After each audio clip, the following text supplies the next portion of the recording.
అంతటి మహానుభావుడు, ఆపదముక్కులవాడు. ఏడుకొండలవాడ వెంకటరమణ గోవింద గోవింద ఈ మాట అనకుండా అసలు ఎవ్వరి జీవితము తెల్లవారదు. అందరూ ఈ మాట అంటారు. అది వెంకటేశ్వరావతారము అని మనం పిలుస్తాం. అవతారము అన్న మాట సరిగ్గా అర్థమైతే ఏ స్వామివారి తత్వం అయినా మనకి బాగా అర్థమయ్యేటటువంటి అవకాశం ఉంటుంది.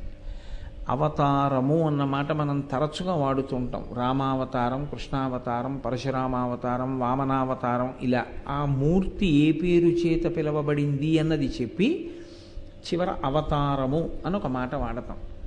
అవతారం అనగా ఏమి అంటే తార, ఈ మాట మీరు వినుంటారు. తారాస్థితి అని, తారాస్థితిలో పాడుతున్నారండి అంటారు.